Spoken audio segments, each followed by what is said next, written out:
ለምሳሌ መስቀሉ የተቀበረ ቀን ምን እንደሆነ ታውቃላችሁ? ምን እንደተፈጠረ ተፈጥሯል። ገጽ 39 ድርሳነ መስቀል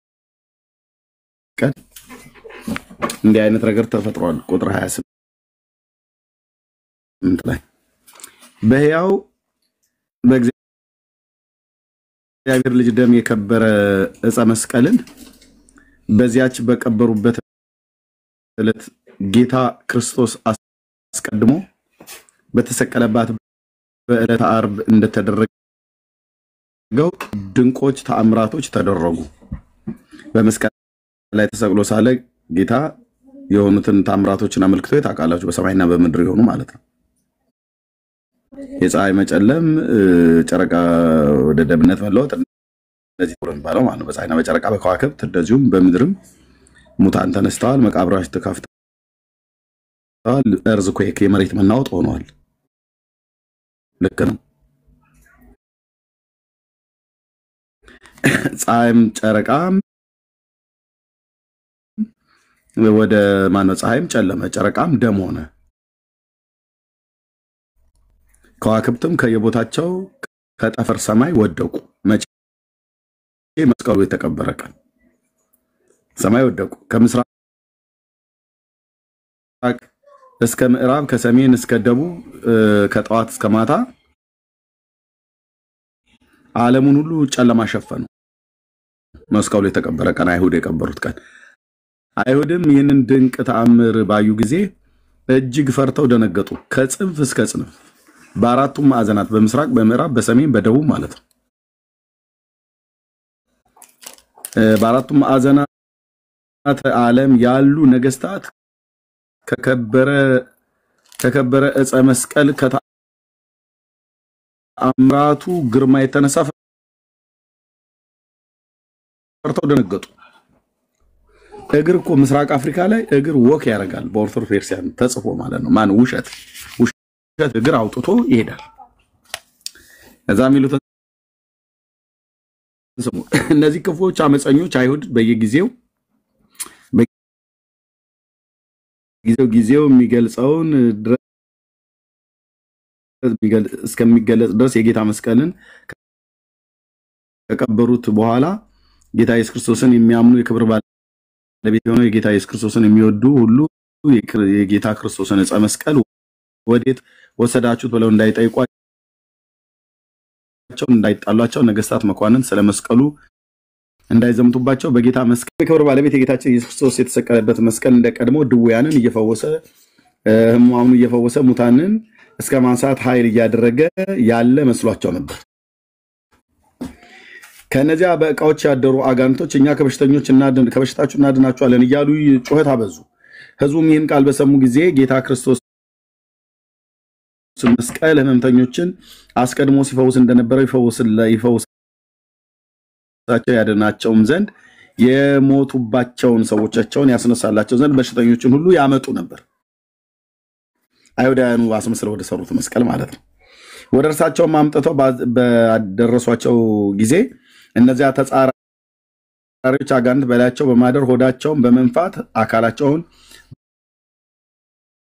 በማቁሰል በክፉ ደዌ ያለ ርህራሄ አብዝተው የሚያስጨንቋቸውና የሚያሰቃዩአቸው ሆኑ። መፈወሳቸውና መዳናቸውንም ተውትና ህማም በህማም ላይ በላያቸው እየተጨመረ እነዚያ አጋንንት ሁሉ ጊዜ የሚያስጨንቋቸው ሆኑ። የክብር ባለቤት በሆነ በጌታ በክርስቶስ ያመኑ ብዙዎች ህዝብ ይህንን መቅሰፍት መዓት ህመም ጥፋትን በላያቸው በጸናና በበዛ ጊዜ የሚያደርጉት አጡ ካለ በኋላ አሁን ሰማኒ ከዚህ ቀጥሎ ከዚህም በኋላ በእጆቻቸው እያጨበጨቡ እግሮቻቸው እያሸበሸቡ አይኖቻቸውን ወደ ሰማይ አቅንተው በመጮህ እንዲህ እያሉ ተጣሩ። የጌታ የክርስቶስ መስቀል ሆይ፣ መስቀል ሆይ፣ መስቀል ሆይ። እንደ ቀድሞ በራሱ የሆነ የክብር ባለቤት ከሆነው ከጌታችን ከአምላካችን ከኢየሱስ ክርስቶስ በተሰጠ ስልጣንና ኃይል አስደናቂ ታምራትን የማትሰራው ወዴት ተሰውረሃል? አሁን የጌታ መስቀል ላይ እየተማጸኑት ያሉት ወዴት ነው የተሰወርከው? የት ጠፋህ? የት ነው የተደበቅከው? ምን ነክቶ ነው? ምን አግኝቶ ነው? እንደ ቀድሞ ታምራትን እየሰራ አይደለም። የተሰጠህ እኮ ስልጣን አለ፣ ኃይል አለ። ከክብር ባለቤት ከጌታችን ከኢየሱስ ክርስቶስ በተቀበልከው ኃይልና ስልጣን በተሰጠ ስልጣን ለምንድን ነው እስከ መቼ ድረስ ነው የማሰራው? ታምራትና አስደናቂ ነገር በኃይል ለምንድን ነው የማታደርገው ብለው አሉት። የክርስቶስ መስቀል የጌታ ክርስቶስ መስቀል ሆይ የጥፋት ጨለማ ውጦናልና ሸፍኖናልና ኃይልህን ስልጣንህንስ ወዴት ጠፋ? እኛ ወገኖችን እናቶቻቸው አባቶቻቸው እንደሞቱባቸው ልጆች ሆነናል፣ ብቻችንን ቀርተናል እያሉት ነው። የት ነው የጠፋው? የት ነው የተደበቀው? የት ነው የተሰወርከው? ከክርስቶስ የተሰጠ ኃይልና ስልጣን አለ አይደል እንዴ? ለምን ያን አስደናቂ ኃይልና ስልጣን አታደርግም? እኛስ እናትና አባቶቻቸው እንደሞቱባቸው ልጆች ለምን እንደምንሆነው ብቻችንን? የት ነው ያለው የክርስቶስ መስቀል ሆይ?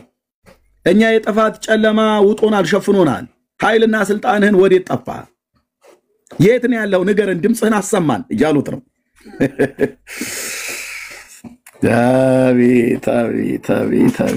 እሺ ቁጥር 41 የጌታ ክርስቶስ መስቀል ሆይ ወዴት አለህ? እኛ ዛሬ እረኛቸው ነጣቂያቸው በሆኑ በተኩላዎች መካከል እንደጣላቸው በጎች ሆነናልና በጅቦችና በነብሮች በአንበሶች መካከል የተበተንን ጠባቂ የሌላቸው በጎች ሆነናልና። ለመስቀሉ እኮ ነው ሁሉ የምትጠብቀን አንተ ነበርክ። የክርስቶስ መስቀሉ የዕፀ መስቀሉ ሆይ በጅቦችና በነብሮች በአንበሶች መካከል እንደተበተኑ ጠባቂ እንደሌላቸው በጎች ስንሆን ወላጅ እንደሞተባቸው ልጆች ስንሆን የት ነው የተደበቀው? ኃይልህ የት አለ? ታምራት የት አለ? ከክርስቶስ የተቀበልከው ግዑዝን እንጨት ያናግሩታል ማለት ነው። የጌታ ክርስቶስ መስቀል ሆይ በሚያጠፉን በጠላቶቻችን በእጃቸው ውስጥ ቸል ብለህ አሳልፈህ አትስጠን። የሚያጠፉት አይሁዳውያን ናቸው የሚያጠፏቸው። የጌታ ክርስቶስ መስቀል ሆይ ገጸ ምሕረትህ የምሕረትህ ፊትህ ማለት ነው። ገጸ ምሕረትን ከኛ ወደዚህ አትመልስ። የጌታ ክርስቶስ መስቀል ሆይ ጠብቀን እንጂ አትጣለን። ለዘላለሙ በኃይልህ እርዳን፣ አድነን። እሱ እኮ የሚያድነው አጥቶ ተቀብሯል። እዛ ቆሻሻው ተደፍኖበታል። ቆሻሻ ወደ ተደፋበት ተብሎ ወደ ተባለ እንጨት ነው ይሄ ሁሉ ጩኸት። ልብ በልና ሰማኝ። እንዲህ እያሉ በሚያቃጥል እንባና በብዙ ለቅሶ ወደ ከበረ መስቀሉና ወደ ልዑል እግዚአብሔር በጾምና በጸሎት በልመና ምልጃና በዙ። ወደማና ወደማ ወደ እግዚአብሔርና ወደ ከበረ መስቀሉ። እግዚአብሔርም ይሰማል፣ መስቀሉም ይሰማል። እግዚአብሔርም ያድናል፣ መስቀሉም ያድናል። እግዚአብሔርም መድኃኒት ነው፣ መስቀሉም መድኃኒት ነው። እግዚአብሔርም ቤዛ ነው፣ መስቀሉም ቤዛ ነው። እግዚአብሔርም የነፍሳችን መዳኛ ነው፣ መስቀሉም የነፍሳቸው መዳኛ ነው። ጸሎት ሲደረግ ወደ መስቀሉም ወደ እግዚአብሔር ነው። ወደ ተሰቃዩም ወደ ተሰቀለበትም ነው የሚጸለየው። ኦኬ ያው እንግዲህ ሲጠሩት ደጋግመው ጠሩት። ሆድ ባሚያባባ ቃል እናት እንደና ወላጆች እንደጠፋባቸው እንደሞቱባቸው ልጆች ለምን ትተወናለህ? በተኩላዎችና በጅቦች በቀበሮች በአንበሶች መካከል እረኛ እንደሌላቸው በጎች ለምን ተበተነናለህ ብለው ሲሉት ቀጥሎ ቁጥር 46 የሚናገረውን ቀልድ ስማልኝ ብራዘር፣ ትን እንዳይልህ ግን እየበላችሁ ከሆነ የምሰሙት ትን እንዳይላችሁ። የጌታ ክርስቶስ መስቀል በጥልቅ ጉድጓድ ውስጥ ሆኖ ቃልን በማሰማት በልጅነት ለከበሩ ወንጌል ለተቀበሉ ለነዛ ህዝቦች እንዲህ ሲል መለሰላቸው። መስቀሉ እዛ ጥልቅ ጉድጓድ ውስጥ ሆኖ ማለት ነው። በጥልቅ ጉድጓድ ውስጥ ነው። በላዩ ላይ ቆሻሻ ሁሉ ተረብርቦበታል። እዛ ሆኖ ማለት ነው። ምን አለ? እናንተ ህዝቦች አመፃንና ክፋትን የተሞሉ ክፎች አይሁድ መስቀሉ ይሄን ብሎ የሚለው ድንቅ ተአምራትን ሳደርግ በተመለከቱ ጊዜ ስለ መቅናታቸው ቀብረውኛልና ስለቀበሩኝ ነው አሁን ነው በጥልቅ ጉድጓድ ውስጥ አለው አላቸው። መስቀሉ እንዳልክዬ ኧረ በመድኃኒዓለም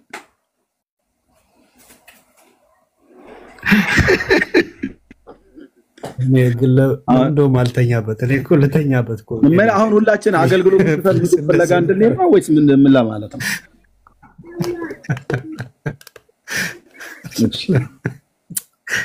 ከፊት ትጠቃለላለህ እንዴ? መስራውን ስለስቻ አምጪ ብዬ እንድላት ነው ሚስቴን ገና ያልተሰራ ነገር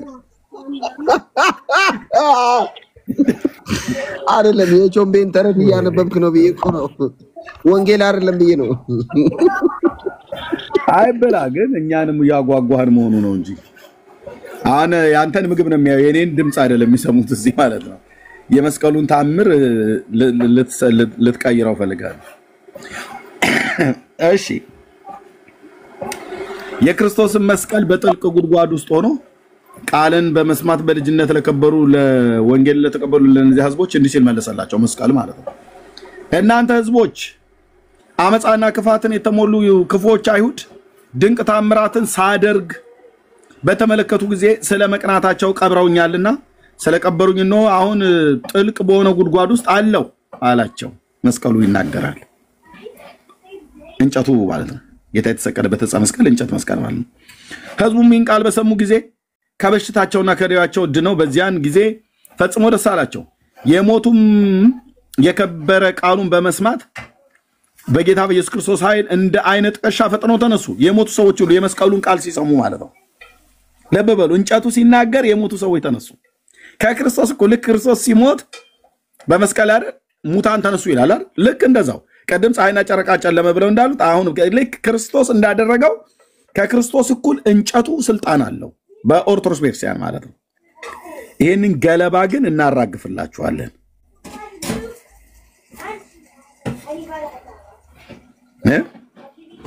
ተነሱ፣ ፈጥነው ተነሱ።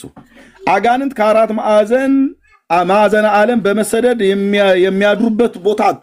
አጋንንት ሁሉ ጭምር ማለት ነው። ልክ መስቀሉ ከጉድጓድ ውስጥ እዛ ጭቃ ማነው ቆሻሻ የተደፈነበት ጉድጓድ ውስጥ ሆኖ አለው ልጆቼ ብሎ ሲላቸው አጋንንት የሚገቡበት ሁሉ አጡ። በአራቱም ማዕዘናት በምስራቅ፣ በሰሜን፣ በደቡብ እዚህ ፕላኔት ላይ የት ይግቡ? የመስቀሉን ቃል ሰሙ። ህዝቡም የጌታ ክርስቶስን መስቀል በየት ቦታ እንደሚኖር ፈጽመው አያውቁም ነበር። በጥልቅ ጉድጓድ ውስጥ ሆኖ በሚመልሰው ቃል ብቻ ስለሚያደርገው ድንቅ ታምር ግን ፈጽመው በማድነቅ እጹብ ይሉ ነበር። በእውነት በእግዚአብሔር አብ ፍቃድ ከሮሜ ሀገር ወደ ኢየሩሳሌም ሄዳ እሌኒ ንግስት በብዙ ድካም እስከ አወጣችውና በጌታ ኃይል እስከሚገለጥበት ድረስ አዳኝ በሆነ በእግዚአብሔር ልጅ ደም የከበረ ይህ መስቀል ስልጣኑ ታምራቱ ሳይሻር ሳይጠፋ ጥልቅ በሆነ ጉድጓድ ውስጥ 300 ዓመት ያህል ብዙ ዘመን ኖረ። አለው ይላል ማለት ነው። እንዳልክ መስቀል አይናገርም ብለው ይላሉ። መስቀሉ ግን ያው አለሁላችሁ ልጆቼ ይላል። ከቆሻሻ በታቸው ነው ማለት ነው።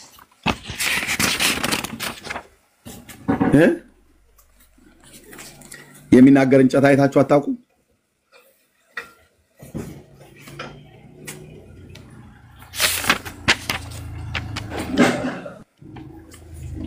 እሺ ሜላይ ላንተ ልስተ እሺ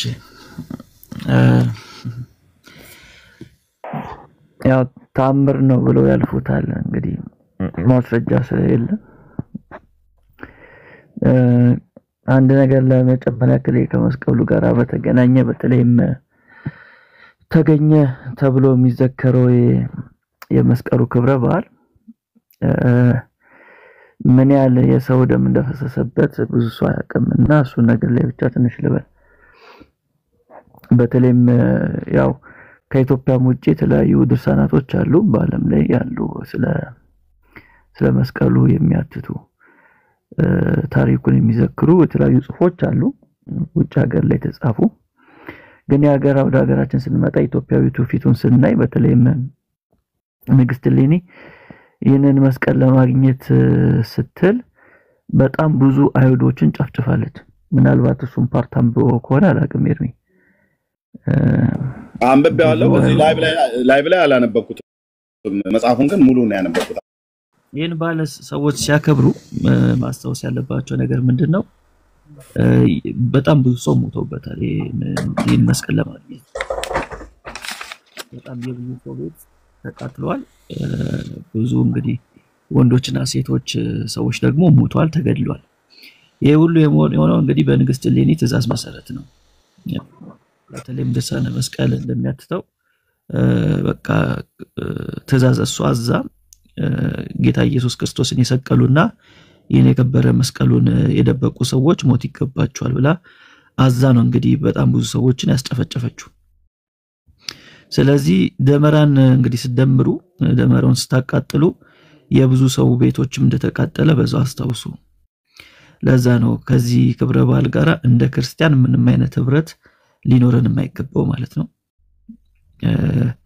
አንዳንዱ ባህል ብቻ ነው ብሎ ያስባል። ግን ከዛ በስተጀርባ ያለውን ነገር የተደረገውን የክርስቲያናዊ የሆነውን ተግባር ብዙ ሰው አያውቅምና ታሪኩን ስንመረምረው በጣም የብዙ ሰው ደም ያለበት ታሪክ ነው። የንግስት ሌኒን ታሪክ ስናይ አንዳንድ ያው እንደ ሰው በጣም ብዙ ክፍተቶች ነበሯት። የልጇንም ታሪክ ብንመረምር የቆስጠንጢኖስ የሱም ታሪክ ላይ የገዛ ልጁን የገደለ ሰው ነው። ታሪኩ ፋሚሊው ጠቅላላ እጁ ደም አለበት። የመስቀሉ ዓላማ ግን እሱ አልነበረም። ጥልን በመስቀሉ ገሎ ነው አይደል የሚለው። ስለዚህ መስቀልን ስናስብ እናስበው ጥል እንደተገደለበት ነው እንጂ እኛ ለዕፀ መስቀሉ ብለን ሰዎች እንድንገድል የሚያዝ አንዳች ሐዋርያዊ የሆነ ትእዛዝ የለንም። እንደ ክርስቲያን ለዕፀ መስቀሉ ተብሎ ሰዎች አይገደሉም። ለዚህ ነው የሃይማኖቱ ዓለም ውጫዊ ነገር ላይ ፎከስ የሚያደርገው፣ ውስጣዊ ነገር ላይ ፎከስ አያደርግም። ዕፀ መስቀሉን ብሎ ሰውን ይገላል፣ ዕፀ መስቀሉን ብሎ ይሰክራል፣ ዕፀ መስቀሉን ብሎ ይዘፍናል፣ ዕፀ መስቀሉን ብሎ ከመስቀሉ ውጪ የሆነ የጨለማን ስራ ይሰራል። የሁሉ ነገር የሚሆነው እንግዲህ መጽሐፍ ቅዱስን አለማወቅ እና ትክክለኛ የመስቀሉን ዓላማ ሰዎች ስለማይረዱት ነው። ለዚህ ነው ወንጌል የምንሰብካችሁ። እና ታሪኩን እንደው ብታጠኑት ጥሩ ነው። በተለይ ኦርቶዶክሳውያንን ታሪክ ስታከብሩ ከታሪኩ ጀርባ ያለውን ነገር ምን ተደረገ፣ ታሪኩ እውነተኛ ከመጽሐፍ ቅዱስ አንፃር ሲፈተሽ ቀልሎ ይገኛል ወይንስ ምን ኮራበት ታሪክ ነው ብለን ልንፈትሸው ያስፈልጋል። እኔ እውነት ለመናገር ይሄ ምንም የሚያስኮራ ታሪክ አይደለም። ያው መስቀሉን እቺ ነገር ብዬ ልጨርስ። መስቀሉን አይሁዳውያን ኢየሩሳሌም ቀበሩት፣ ኢትዮጵያውያን ደግሞ ግሸን ቀበሩት። ምንም ለውጥ የለውም። እነዛም እንግዲህ እንደ ታሪኩ ነው የምላችሁ። እንደ ታሪኩ ከሄድን እነዛም ኢየሩሳሌም ቀበሩት፣ የኛዎቹም ደግሞ ግሸን ቀበሩት። ምንድነው ለውጡ? እለኒ ያን ሁሉ ሲገደለችው መስቀሉ እንዲገኝ ከሆነ የኛ ሀገር ሰዎች ደግሞ ግሸን ቀብሮታል። እና ምንም አይነት ጥቅም የሌለው ሰዎች ግን እንዲሞቱበት፣ ሰዎች ከጽድቅ ይልቅ ወደ ኃጢአት እንዲመላለሱ ክርስቶስን ሳይሆን ለዕፀ መስቀሉ የተለየ ፍቅር እንዲኖራቸው ሐዋርያቶቹ ያላዘዙትን ቀንበር ሰዎች እንዲሸከሙ የሚያደርግ የሚያሳፍር ታሪክ ነው። እና ምናልባት የሌኒንም የልጇንም አንዳንድ ነገሮች እስቲ በሰፊው እናወራበታለን። ግን በጥቂቱ የለበል እድሜ ቴንክ ዩ ጸጋ ይብዛላችሁ። የኪራኮስና አሚኖስ የሚባሉት እነዛ መልአኩ መጥቶ እኔ መስቀሉን ነገር ልነግርሽ አልችልም፣ ምክንያቱም ከኛ ከማህበረ መላእክት የተሰወረ የተደበቀ ነው፣ እግዚአብሔር ይሄን ነገር እንዲገልጥልሽ አልነገረኝም፣ አላዘዘኝም፣ ስለዚህ አልነግርሽም አልገልጥልሽም ብሏት ከሄደ በኋላ ቅዱስ ገብርኤል ነው ተብሎ ስሙ የተጻፈው መልአክ ተብሎ የተባለው ግን በታሪክ ውስጥ እነዚህን ሁለት አይሁዳውያን አረጋውያን ሽማግሌዎችን በረሃብ በጥም በእስር እንድታንገላታቸው እንድታሰቃያቸው ነፍሳቸው እስከ ሞት ድረስ እንድትመረር እንድታንገላታ መልአኩ እንደዚህ አዟት ሄዷል። ገብርኤል አይሁዳውያንን አሰቃይ ብሎ አላት እየተባለ ማለት ነው። መቼም እኔ እውነት ለመናገር በኢትዮጵያ ኦርቶዶክስ ተዋሕዶ ቤተክርስቲያን መጽሐፍቶች ውስጥ የተጻፉ መጽሐፍቶችን ስታይ ለእስራኤላውያን ለአይሁዳውያኑ ሕዝብ ያላቸውን ጥላቻ በዚህ ያህል መጠን ልክ የእግዚአብሔርን ሕዝብ በዚህ ያህል ጥላቻና በዚህ ያህል መራርነት እንደዚህ ብሎ መጽሐፍ በጣም በጣም በጣም በጣም ነው የሚያስተዛዝበው። ኦኬ መልአክ መጥቶ ከሰማይ አይሁድን አሰቃይ ኪራኮስና አሚኖስ በታሪኩ በትርክቱ መሰረት እነዚህን ሽማግሌዎችን አሰቃያቸው እነሱ ያውቃሉ ብሎ አላት ይላል። ለነሱ ለመላእክት ማህበር ማወቅ ከተሳነው ገብርኤል አላት ብሎ ተብሎ እንደተባለ ማወቅ ከተሳነው እነዚህ አይሁዳውያን ሽማግሌዎች ያውቃሉ ብሎ ካለ አይሁዳውያን ሽማግሌዎች ካወቁ መላእክት ያውቃሉ አይደል ብሎ የሚሉ ከሰው ይልቅ የተሻለ ያውቃሉ አይደል ብለው ተብሎ የሚባለው ለምን አልነገራትም? ለምን አላሳያትም? ይሄን መጠየቅ ነበረበት። ሰው ሁሉ መጠየቅ ነበረበት። ግን ሰው ለተጻፈለት ነገር አሜን ነው የሚለው። ለምን እንዴት ብሎ አይጠይቅም? እና በመጽሐፍቶቻቸው ሁሉ ለእግዚአብሔር ሕዝብ ለእስራኤላውያን በቃ ያላቸውን ጥላቻና መጨረሻም ደግሞ ንግስቲቱ እንዳልከው ቅድም በጦርነት የአስፈጀቻቸው አይሁዳውያን ቁጥር በዚሁ መጽሐፉ ላይ ተጽፏል። እና እግዚአብሔር አንድ ጌታችን ኢየሱስ ክርስቶስ የተሰቀለበትን ዕፀ መስቀል ግማደ መስቀሉ ተብሎ የተባለው ማለት ነው እሱን ለማስወጣት ብሎ ህዝቡን አይጨፈጭፍም። እንጨት ለማስወጣት ብሎ ህዝቡን አይጨፈጭፍም።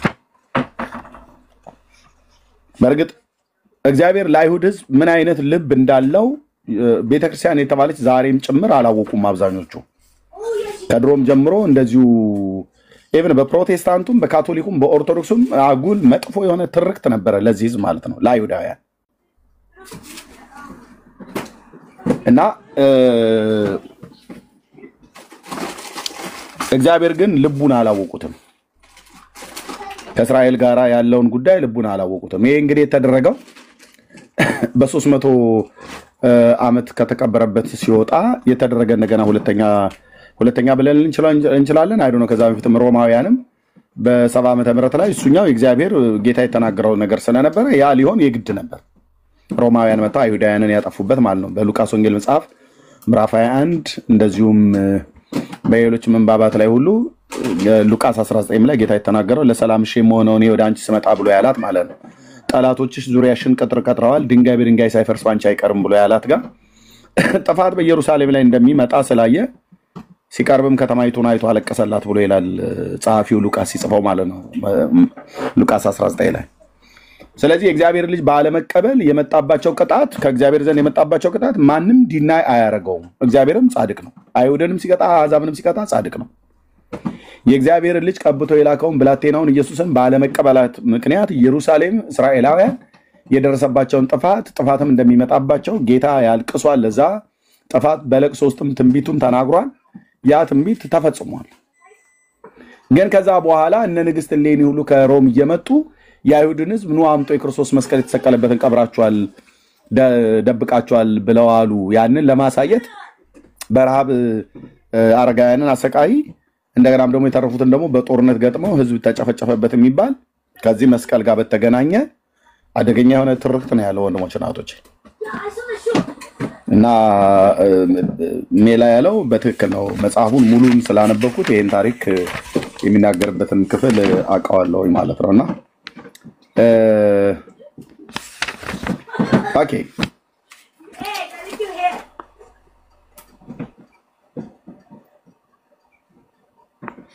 ለምሳሌ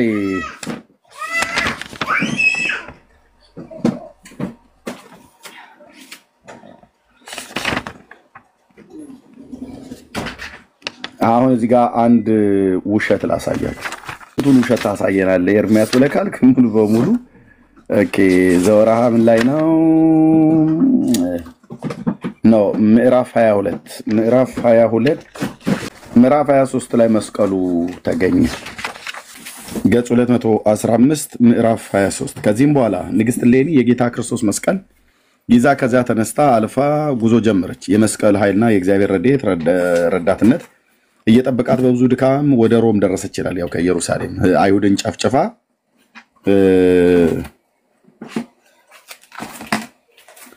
መስቀሉን አገኘች ብሎ የሚል ማለት ነው። የሮሜ ሀገር ታላላቆች ሰዎች ሁሉ በፍጹም ደስታ ተቀበሏት። እርሷ ውበቷ የሚያምር የስራዋ መልክ ድንቅ የሆነች ታላቅ ቤተክርስቲያንን አስቀድማ በጌታ ክርስቶስ መስቀል ስም በሰራች በከበረ ደግሞ በከበረ መስቀሉ አኖረችው። ኦኬ እዚህ በጣም ብዙ ነው ያለው። እኔ አልፍ ያነበብኩት ጋር ልንገራችሁ። ሁሉንም ነው ያነበብኩት።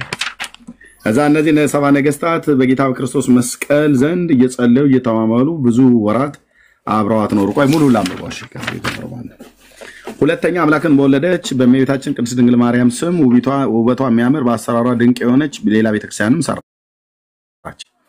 በጌታችን በፈጣሪያችን በመድኃኒታችን በኢየሱስ ክርስቶስ በመስቀሉ ኃይል ቁጥር የሌለ ብዙ ታምራትና ድንቅ ታምራትን ተደረገ። ሙታን ተነስተዋል፣ አጋንንት ከሰዎች ወጥተዋል ሄደዋልና፣ ለምጻሞች ነጽተዋል፣ ዕውራን ብርሃን አይተዋል፣ አንካሶች ተስተካክለዋል፣ የጎበጠ ሁሉ ድነዋል። በሮሜ ሀገር ፈውስ ሳያገኝ በበሽታ ላይ የቀረ ደዌም የለም። ሀገሮች ሁሉ ፍጹም ደስታ ሆነ ይላል። መስቀሉ ይሄንን አደረገ ብለው ማለት ነው። ኦኬ በሮሜ ሀገር የነበሩ ሰዎች ሁሉ የከበረች የእሌኒ በሮም ሀገር እጅግ አከበሯት። የክፉ አመፀኞች የሆኑ አይሁድ ከቀበሩት ቦታ የጌታ ክርስቶስ መስቀል እንደተገኘና ከቀበረበት እንደወጣ በሮሜ ሀገር ድንቅ ታምራትን እንደሚያደርግ ሁሉ ዓለም ያሉ ሰዎች ሁሉ በሰሙ ጊዜ ወደ ሮም ሀገር ወደ ከበረች እሌኒ 70 ነገስታት መጡ። ወደ ሮሜ ሀገርም ደርሰው የእግዚአብሔር ልጅ ደም ለከበረ ለዕፀ መስቀሉ ሰገዱ። እነዚህ 70 ነገስታት ንግስት እሌኒን እጅ ነሷት። 70 ነገስታቶች ማለት ነው። ልብ ብለህ ስማልኝ። የጌታ ክርስቶስ መስቀል እንዴት እንዳገኛችሁት እንዳወጣችሁት ጠየቋ። እንዳገኘችውና እንዳወጣችሁ ጠየቋት። እርሷም ወደ እግዚአብሔር በብዙ በመማለድ ብዙ በመድከም እንደፈለገችው የተቀበረበትን ቦታውን እንዳገኘችው ከተቀበረበት ጥልቅ ከሆነ ጉድጓድ በብዙ ድካም እንዳወጣችው ወደ ሮሜ ሀገርም እንዳመጣችው ነገረቻቸው። ግን ምን ይላል እዚህ ጋር? የክርስቶስ መስቀል እንዴት እንዳገኘችውና እንዳወጣችው ጠይቋት። እርሷም ወደ እግዚአብሔር በብዙ በመማለድ እና ከዛስ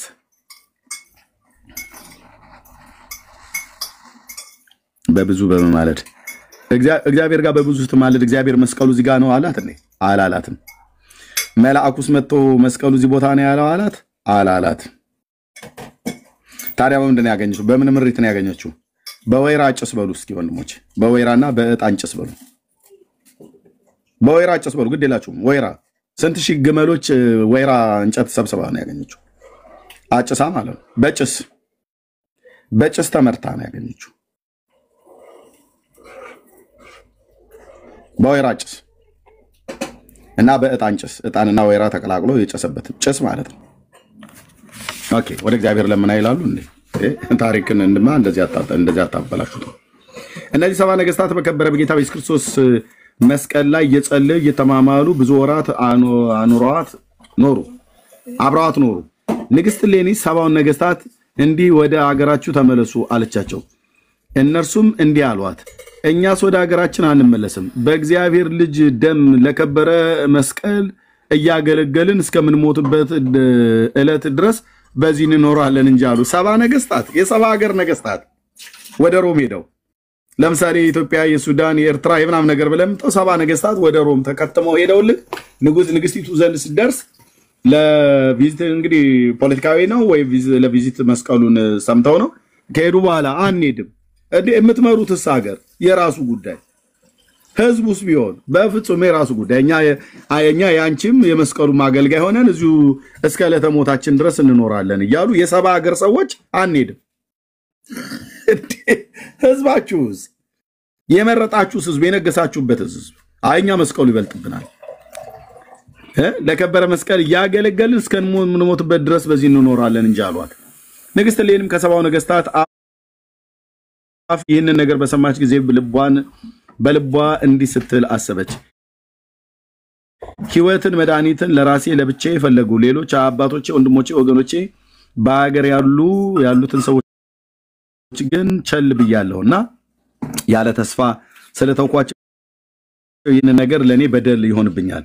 መጽሐፍ ለባልንጀሮቻችሁ እንጂ ለራሳችሁ ብቻ ታስቡ ያለውን አላሰብኩምና ብላ አሁንም ጌታዬ ኢየሱስ ክርስቶስ ሆይ የምሰራውን መልካሙን ስራ ይገልጥልኝ ዘንድ ለሰው ፍጥረት ሁሉ ያማረውና የሚሻውን አመልክተኛለች። ይህንንም ካለች በኋላ ሰራዊቱ ህዝቡም ሁሉ 70 ነገስታት 70 ቀኖችን በመጾም ወደ አሸናፊው ወደ እግዚአብሔር ይለምኑ ዘንድ ታላቅ ምህላ ያደርጉ ዘንድ አዘዘቻቸው። ምን ሊደረግ ነው? ታያለ ማለት ነው። ተረትን ታያለ። ምን ሊያደርጉ ነው? ሱባኤ ልመና ምናምን ነገር የሄዱት ሊጠይቋት አይደል? ንግስቲቱ የነሱ የሌላ ሀገር ንጉስ አይደል እንዴ? በቃ ጠይቀው አይሄዱ? ሂዱ ስትላቸው አንሄድም። ለምን?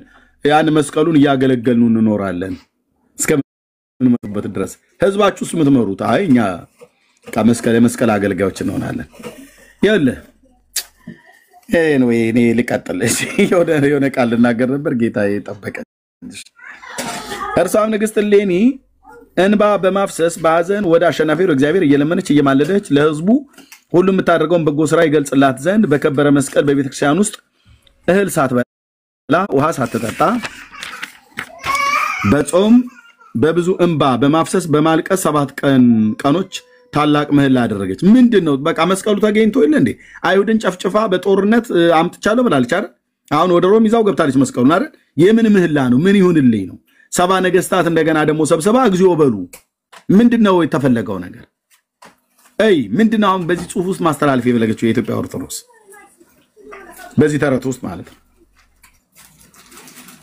ሰባቱም ዕለት በተፈጸመ ጊዜ የወልደ እግዚአብሔር ሰው መሆንን ያበሰረ የመላእክ አለቃ ስሙ ገብርኤል የሚባል ወደ እርሷ ተልኮ መጣ። በፊቷም ቆሞ አንቺ ሴት ሃይማኖትሽ ስራሽም ፍጹም ነው አላት። ገብርኤል ማለት ነው። ሰው አስገድላ ነው። ልብ በል። አይሁድን አስጨፍጭፋ ሃይማኖትሽም ስራሽም ፍጹም ነው አላት። ምንም እንከን የለብሽም አላት። እመቤቲቱም ወይዘሮ እሌኒም ማለት ነው። ንግስት እሌኒም መልአኩን ባየችው ጊዜ ደነገጠች፣ እጅግም ተንቀጠቀች፣ በምድርም ላይ ወደቀች። መልአኩም ከምድር አነሳት፣ እንዲህም አላት፣ የእግዚአብሔር አገልጋይ የከበርሽ እሌኒ ሆይ አትፍሪ፣ አትደንግጭ። በእግዚአብሔር መንበር ፊት ጸሎትሽ ልመናሽ ተሰምቶሻልና አትፍሪ። የምትሰሪውን ሁሉ እነግርሽ ዘንድ ወደ አንቺ ላከኝ አላት። ምን ነው ከዚህ በፊት መስቀሉ የት እንደተቀበረ ንገረኝ ብላ ስትለው ለምን አላቅም አላት። ለምን አልነገራትም? አሁን የምታደርገውን ነገር ሊነግራት ከእግዚአብሔር ዘንድ ተልኬ መጣሁ አለ። በመጀመሪያ ግን በመጣበት ሰዓት ላይ ንገረኝ መስቀሉ የት ነው ያለው ብላ ስትላት አሚኖስና ኪራኮስ የሚባሉትን ሽማግሌ አሰቃይ፣ ወህኒ ክተቻቸው፣ እህል አትስጪ፣ መብልም አትስጪ፣ አስረቢያቸው፣ አስጨንቂያቸው፣ ነፍሳቸው እስከሞት ድረስ በምትሆን ሰዓት ላይ ያኔ ይነግሩሻል ብሎ ክፉ ምክር መክሯት ሄደ ነው ብለው ያሉ በዚሁ መጽሐፍ ላይ እዚህ ጋር ከእግዚአብሔር ዘንድ ታዝዤ ልነግርሽ መጣሁ አላት። ከዛ ግን እኔ እግዚአብሔር አላዘዘኝም ልነግርሽ አልመጣሁም እና ክፉ ስራ ስሪ ብሎ ክፉ ስራ የሚመክር ገብርኤል መልአክ የለም፣ የኦርቶዶክሱ ገብርኤል ካልሆነ በስተቀር ማለት ነው። እሺ እሌኒ መልአኩን አንተ ማነህ ብላ መለሰችለት። እርሱም የእግዚአብሔር መልአክ ነኝ አላት። ደግማ በእውነት አንተ የእግዚአብሔር መልአክ ነህን አለችው። እርሱም አዎ የእግዚአብሔር መልአክ ነኝ አላት። እሌኒ መልአኩን አንተ የእግዚአብሔር መልአክ ከሆንህ አንድ አምላክ በሆነ በአብ በወልድ በመንፈስ ቅዱስ ፍጹም አሸናፊ የጌትነት ምስጋና በሰማይና በምድር የመላ ነው በል እስኪ አለችው። በል የእግዚአብሔር መልአክ ነው? አዎ አንድ አምላክ በሚሆን በአብ በወልድ በመንፈስ ቅዱስ ፍጹም አሸናፊ የጌትነት ምስጋና በሰማይና በምድር የመላ ነው በል እስኪ አለችው። በል ተናገር፣ በል አውራ። የምን ዝም ማለት ነው? አንድ አምላክ በሚሆን በአብ ወልድ መንፈስ ቅዱስም ተናገር እንጂ ፍጹም አሸናፊ በል ቶሎ አውጣው እያለች እሌኒ ገብርኤልን እንደዚህ አድርጋ አስባለችው ማለት ነው። መልአኩም እነዚህ የከበሩ ቃሎችን ተናገረ። እሌኒም እንዳለችው የሥላሴን ስሞች አይባልም፣ ስም ነው የሚባለው። አንድ አምላክ የሆነ አብ ወልድ መንፈስ ቅዱስ ስም ፍጹም አሸናፊ የጌትነት ምስጋና በሰማይና በምድር የሞላ ነው ብላ ጠራላት። እሌኒም የእግዚአብሔር መልአክ እንደሆነ አመነች። መልአኩም የከበረች እሌኒ መልካም አደረግሽ፣ በጎ ስራ ጠላት እንዳያስትሽ እንዳያጠፋሽ ሁልጊዜ በየዕለቱ በየሰዓቱ ከስራሽ ሁሉ አስቀድመሽ እነዚህን ስሞች መጥራትን እንዲህ አድርጊ አላት። እሌኒም የእግዚአብሔር መልአክ ጌታ የእግዚአብሔር ሆይ ማነው ጌታ እግዚአብሔር ዘንድ የተላከ እኔ የምሰራውን በደል ንገረኝ አለችው። ምን እኔ የምሰራውን በል ንገረኝ አለችው። ከእግዚአብሔር ተልካ ቅዱስ ገብርኤልም ለቅድስት እሌኒ እንዲህ አላት፣ እግዚአብሔር ያለሽ እንዲህ ነው፣ ቢጫ ሐር ግምጃ ከወርቅ የተሰራ ልብስ ጶዴር በሚባል ግምጃ በመጎናጸፊያ ግምጃ ሰማያዊ ህብር ግምጃም በምድርም ላይ አዘርጊ። በእነዚህ ልብሶች ላይ የከበረ የጌታ ኢየሱስ ክርስቶስን መስቀል አስተኝ። ከዚህም በኋላ ሌላ እንጨት ያልተቆረጠበት ማለት ነው ያልተቆረጠበት ሐዲስ መጋዘን አስመጥተሽ የጌታ ክርስቶስን መስቀል ይመግዙት ዘንድ ጳጳሳትን፣ ኤጲስቆጶሳትን፣ ቀሳውስትን እዘዣቸው። ከዚህም ከላይም እስከታች ቆርጠው ከሁለት ይክፈሉት። እያንዳንዱ የተከፈለውን ስንዝር አድርገሽ አስቆርጩ ለሰባ ቁምስጣን። እንደውም በዚህ ምክንያት በቆሎ ትምህርት ቤቱ በቀሪ ትምህርት ቤቱ ላይ ተተረከላቸው። እኛ እናምንም እንዴት ሴት ታጠምቃለች እሷን ያጠመቀችው ብለው ሁሉ አኩርፈዋል። ይሄን ጉዳይ አያወሩትም እኛ ፊት መጥተው፣ ለብቻ ግን ሲሆን ያወሩታል። በባለፈው የገቡትን ቀሲስ ጠይቃቸው አይኔን ታሪክ አልቀበለውም በቅኔ ትምህርት ቤት ተተርኮልናል ሴት በእኛ በኦርቶዶክስ ቤተክርስቲያን አታጠምቅም አሉ። እሌኒ ታዲያ እኮ አጥምቃለች። እነዚህ ጳጳሳቱን እንዲመግዙት ኤጲስቆጶሳቱና ቀሳውስቱን ብለው ካለ ቀሳውስት ካለ ቁንስጣን ለምን ቄሶቹ አላጠምቁትም? እንዴት ሚስቱ በራሷ ደምና በውሃ በተቀላቀለ እንዴት ታጠምቀዋለች? አቤት ጴንጤ አይጠይቃልኩ። ከመጽሐፉን ካነበብክ አትጠይቅ። እርስ በርስ እንደ ደጋ በግ የሚዋጋ ታሪክ ይዘው እኛ ፊት ደግሞ መተው ይቆራሉ ማለት ነው። ከዛ ተቆራርጦ ብቻ ስንዝር እያረግሽ አስቆርጠሽ ለሰባው ነገስታት አዲ ያላት ገብርኤል የሚበልጠውን ክፍል በወርቅ ሳጥን ውስጥ አስገብተሽ በወርቅ አልጋ ላይ አድርገሽ አኑሪው። ከዚህም በኋላ በ1444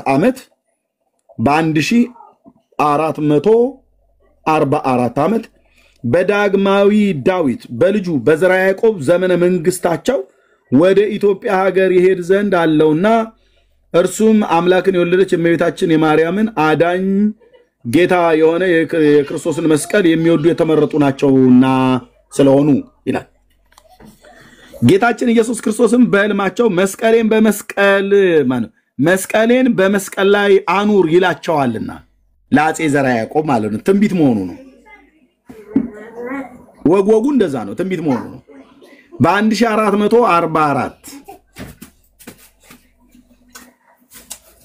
ዘራ ያዕቆብ የሚባለው እሱ መስቀሌን በመስቀል አኑር ይላቸዋል። ስለዚህ ይህን መስቀል የከበረች ኢትዮጵያ ሀገር ተራራዎቿ፣ ጫካዎቿ፣ አውራጆቿ 3 ዓመት ከ3 ወር ይዞራል በኢትዮጵያ ማለት ነው። ከ3 ዓመት ከ3 ወር በኋላ ወደ ደብረ ከርቤ ይወጣል። ግሸን ማለት ነው። ግሸን 3 ዓመት ከ3 ወር ይዞራል በኢትዮጵያ ተራሮች፣ ወንዞች አፍላጉን ምንጩን እየባረከ ምናምን ነገር ይላል ተረታም ትውልድ። ከዛ ደብረ ከርቤ ይወጣል። ይህንም ቦታ ቀድሞ ደብረ ነገስት አለ እዚህ መጽሐፈ ጤፉት ላይ እቺ ቃል ይሄ ታሪክ አለ። ይህችም ቦታ ቀድሞ ደብረ ነገስት፣ ዳግመኛም ደብረ ነጎድጓድ፣ ሶስተኛም ደብረ ከርቤ ትባላለች። ሰለሞን በምስጋና መጽሐፍ እኔ ራሴ ወደ ከርቤ እወጣለሁ እንዳለ አቤት ይታይ ደብረ ከርቤ ተባለው ወደ ከርቤ እወጣለሁ ብሎ ያለው ሰለሞን መኃልየ ሰሎሞን ላይ የተናገረው እንዴት እንዳገናኙት ማለት ነው። በጌታ በኢየሱስ ክርስቶስ ከርቤ ማለት ጌታ ክርስቶስ በዕለተ ዓርብ በተሰቀለ ጊዜ በመስቀል ላይ የተቀበለው የሕማሙና የሞቱ መዓዛ ነው። ያሬድም እንዲህ ይለዋል፣ ጌታ መስቀልነት በሌላ በቀርከሃ ላይ የተሰቀለ አይደለም፣ በእንጨት መስቀል ላይ ነው እንጂ የጌታ ክርስቶስ ዕፀ መስቀል በውስጧ ስለሚኖር ይህችን ቦታ ደብረ ከርቤ ትባላለች። ወደ ኢትዮጵያም ካሉ አድባራት ሁሉ ደብረ ከርቤ ትበልጣለች፣ ትከብራለች። ያው ግሸንን ለማክበር እንትን ለማለት አሁን እዚህ ጋር የለኝ ብራዘር ሌላ ይህ መስቀል 3 ዓመት ከ3 ወር እየዞረ ደብረ ከርቤን ማወቅ ተስኖት አይደለም። ጌታ ክርስቶስ ዕፀ መስቀል በውስጧ በሚመላለሱ የቅድስት ሀገር ኢትዮጵያ አድባሮቿ ሁሉ እንዲባርኩ እንዲነጹም ነው እንጂ በዛ በመስቀሉ ማለት ነው። መልአኩም ቅድስት እሌኒን ዳግመኛ እንዲህ አላት፣ ለሰባው ነገስታት ስንዝር ሰተሽ የተረፈውን ላንቺ ለራስሽ አኑሪ። መስቀሉ ማለት ነው። ስትቆርጪ ስንዝር ቁረጩ። ስንዝሩ ለሰባ ነገስታት ስጫቸው። ስንዝር ማለት ይሄ ነው አይደል? ይሄ መጽሐፍ ማለት ነው። በዚህኛው ጣታችንና በዚህኛው ጣት ነው አይደል የምንለካው? ይሄ መጽሐፍ ማለት ነው ስንዝር፣ የዚህ መጽሐፍ ልክ። ኦኬ ሂሳብ ተዘጋጅ ብራዘር፣ ተማሪ ኮሌጅ በተሻለው ምናምን ነገር ያላችሁ ተዘጋጁ። ተደምራታለህ ታመጣዋለህ ሂሳቡ። ስንዝር ሰተሽ የተረፈው ላንቺ ለራስሽ አኑሪ። አንዱን ክፍል ግን እንደነገርኩሽ ወደ ኢትዮጵያ አገር እንደሚሄድ ይህን መስቀል ክፋይ በከበረ እንቁ መረግድ ጳዚዮን በሚባል በብር በወርቅ ሶፎር በሚባል በእንቁ በ4 ገጽ ለብጩ። ከዚያም ከወርቅ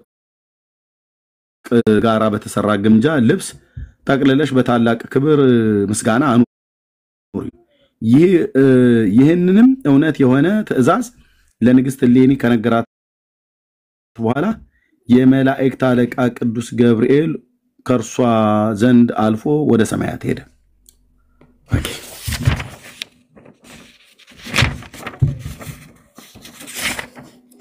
ከዛ ሲቆረጥ እዚህ ጋር ባለፈው የነገርኳችሁ ሲቆረጥ ካህናቱ ንግስት እሌኒ እንዳዘዘቻቸው ይህንን መስቀል ከሁለት ከፈሉት። ይከፍሉት ዘንድ በመጋዝ መቁረጥ ጀመሩ። ከዛስ ካህናቱም በአዲስ መጋዝ ይመግዙት ዘንድ ሲጀምሩ ያን ጊዜ ከውስጡ እንደ ውሃ ምንጭ ደም ጎረፈ፣ ከበታቹም በተነጠፈው በየከበሩ ልብሶች ላይ ወረደ።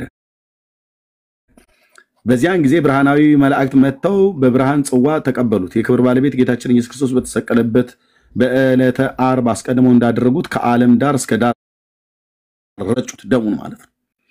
ይህንንም የከበረ ዕፀ መስቀል ከሁለት ከፈሉት። ከመስቀሉ ከሚፈሰው ደም ንግስት እሌኒ በወርቅ ወጭት ተቀብላ በወርቅ ብርሌ ውስጥ አደረገችው፣ በቤተ ክርስቲያን ውስጥም አስገብታ አኖረችው።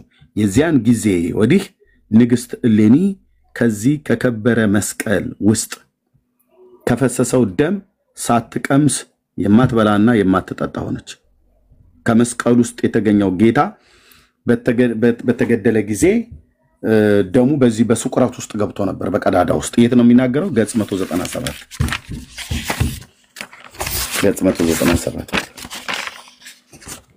97 ላይ ወደ ጌታ ወደ ክርስቶስ መስቀል ካህናት በቀረቡ ጊዜ ችንካሮቹ በወጓቸው ቀዳዳዎች ደም፣ ወተት፣ ወይን፣ ቅባት ሲፈስ አገኙት። ይህም ቅባት የክርስቶስ ወገኖች ጳጳሳት፣ ነገስታት፣ ታቦቶች የሚከብሩበት ሜሮን ነው አሉ። ቅባት ደምና ወተቱስ ወይኑስ? የወተቱና የወይኑ ጉዳይ እስካሁን ድረስ አልታወቀም። ያው ወይኑ ለካህናት ነው፣ ሕፃን ለወተት ነው። ለወተት ለሕፃን ወተት፣ ሕፃን ወተት ለሕፃን፣ ወይን ለካህን ማለት ነው። ቅባቱስ ሜሮን ነው። ደሙስ እሌኒ ተጠጣዋለች። ይኸው ትቀምሳለች። አሁን ጉዳዩ ምን ልታመጣ ነው ብለህ ካልከኝ 70 ነገስታት ናቸው። ልብ በል እያንዳንድ አሁን ትፈተናለህ ማለት ነው። ሂሳብ 70 ነገስታት ናቸው። ስንዝር ነው እየቆረጥሽ ስጪ ብሎ ያለው። ስንዝር ስንት ሴንቲሜትር ነው? 20 ሴንቲሜትር።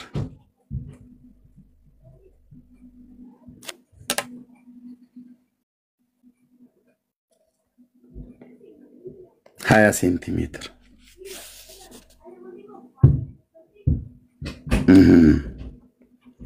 20 ሴንቲሜትርን በ70 መታው እና ሂሳቡን ታች ቁጭ አድርጉት ቶሎ።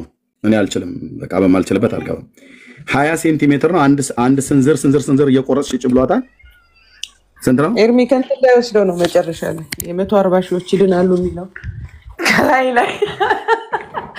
የቦታው ለቃቅሞት ኖ 20 ሴንቲሜትር በ70 ስንት ነው? በ70 ስንት ነው? በ70 140 20 ሴንቲሜትር 70 ጊዜ ሲባዛ እኮ 140 ሺህ ነው። 1400 ነው እንዴ? 1400 ያ 7 ጊዜ 2 14 አይደል? ሌላው ለዜሮ ያ 140 ሺህ 1400 ሰው።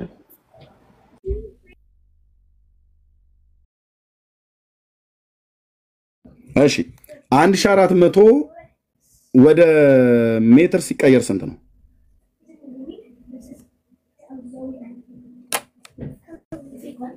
ቶሎ በሉ። 3 ነጥብ ምናምን ነው የሚሆነው። አንድ ሜትር 400 ሴንቲሜትር አይደል? 1 ሜትር የሚባል ስንት ነው? ስንት ሜትር ነው? 14 ነው። 14 ሜትር ማለት ነው።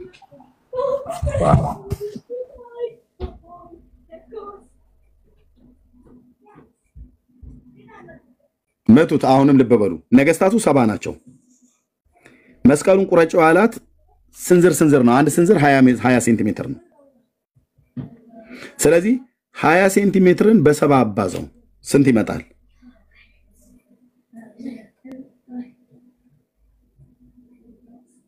ሂሳብ 20 ሴንቲሜትርን በ70 ምቱት 1400 አይደል? 1400 ስንት ሜትር ነው? 1400 ሴንቲሜትር ነው አይደል የሚሆነው ወይስ እንዴት ነው? 14 ሜትር ነው። 14 ሜትር ነው አይደል? እሺ አማንዬ፣ እሺ ቴንክ ዩ 20 ሲባዛ በ70 1400 ሴንቲሜትር 1400 ሴንቲሜትር ስንት ሜትር ነው? አማንዬ እንደዛ አሁን እንዳረከው ስሌቱን አምጣው። 1400 ሴንቲሜትር ስንት ሜትር ነው? እኔ ሂሳብ ላይ የለውበትም እንዳልኩ አንደኛ 7ኛ ክፍል ነው ትምህርቴን ያቆምኩት። ማቀውን አውቃለሁ፣ ማላቀውን አላውቅም። አሁን ጨዋታውን እናንተ አምጡት አስሉትና 14 ሜትር መሰለኝ እርሚ በመሰለኝ አይደለም አስልታችሁ አምጡ። እሺ አስልቻው ነው ኤርሚያስ 14 ሜትር ነው። ኦኬ 14 ሜትር ይላል። አሁን ይሄ 1400 ሴንቲሜትር ወደ ሜትር ሲቀየር 14 ሜትር ነው እንግዲህ የሚለው ያለው 14 ሜትር እንግዲህ ለነገስታቱ ቆራርጣ እንኳን የሰጠችው 14 ሜትር ነው። ከዛ ደግሞ ወደ ኢትዮጵያ ደግሞ ቀሪው ደግሞ ወደ ኢትዮጵያ ይሁንሽ ብሏታል። ስንት እንዲያቀርብ ምን ያህል አይታወቅም። የክርስቶስ መስቀል የተሰቀለበት 14 ሜትር የሚረዝም ነው ነው ወይ? 14 ሜትር ርዝመት ከምድር 14 ሜትር ርዝመት ባለው መስቀል ላይ ነው ወይ የተሰቀለው? ያውም ወደ ኢትዮጵያ የመጣው ሳይቆጠር ማለት ነው። ለሰባ ነገስታት ያከፋፈለችው ብቻ ነው። ቆርጣ 14 ቦታ ቆርጣ ማን 7 ቦታ ቆርጣ አይ 7 ነገስታት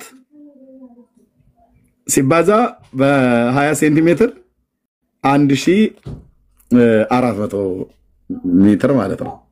1 ሴንቲሜትር 1440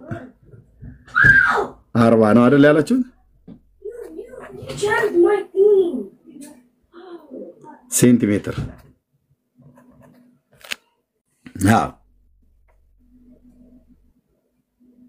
1400 ሴንቲሜትር ለሰባ ማለት ነው። 20 ሲባዛ በሰባ 1400 ሴንቲሜትር 1400 ሴንቲሜትር ስንት ሜትር ነው? 14 ሜትር። ይሄ ለሰባው ነገስታት የተከፋፈለ ነው። ወደ ኢትዮጵያ ሲመጣው ምን ያህል ሜትር ነው? ወደ ኢትዮጵያ የመጣውን ተውና ራሱ ጌታችን የተሰቀለበት 14 ሜትር በሚሆን መስቀል ላይ ነው የተሰቀለው። መረጃቸው ምንድነው?